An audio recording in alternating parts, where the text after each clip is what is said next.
more flat earth in the Zohar. So Rabbi Avraham Azulai, in light of the Son or Hachama, actually says something that explains the discrepancy in the Zohar. Two different viewpoints, right? So on the words where it says these below and these above, in talking about the firmaments, says Rabbi Azulai, this is in accordance with the scientists, the naturalists, like the scientists, that the earth is a ball. And that people go on the top. The people, their head is in the firmament and their feet are on the land. I don't understand this part, but in the matter that there is feet with feet or something. But this opinion of Rav Hamnuna that's brought in this passage is going according to the opinion of earlier, that the 7 lands that are talked about right, we know there's 7 lands. So Rav Hamnuna here in the Zohar is going like the earlier opinion that there are 7 portions on the ball of the earth, like what we call 7 continents. And that's going according to the das, the knowledge or the opinion of Rabbi Yehuda, who said this earlier, that the 7 lands, there are 7 continents. And it's not like the das, it's not like the opinion or the knowledge of the wise ones of the south. And Rabbi Shimon was from the dwellers or the settlers of the south.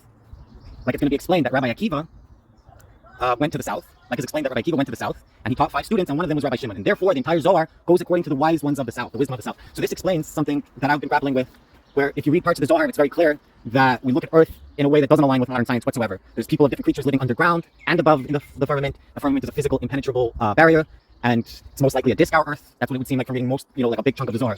But on the other hand, you have portions where talk about seemingly where there's people on top, people on bottom. It sounds like it's a ball. It sounds like it's a ball, right? Now, I've seen a page someone sent me where it's trying to explain that ball, even that opinion, as a flat Earth still.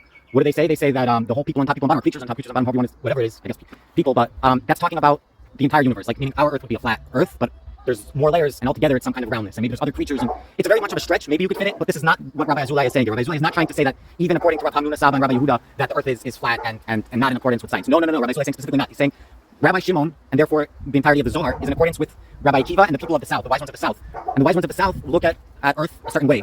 It aligns with the Bible in a very real way, and right. And then there's the Rabbi Yehuda and other sages, and they apply the 7 layers of Earth, not to underneath us with creatures and things that go against science, but no, they understand it in a very scientific way, where there's 7 continents. Okay, so that's what I came here to share with you today. This piece by Rabbi Azulai. Now let me just show you, if you want to find it yourself, where you can look. So this is in Zohar, Vayikra 22. What verse are we on here? We're on verse 136. Okay, so Zohar, Vayikra 22, verse 136, and the Perush, the commentary is called Or Hachama. You can find it on.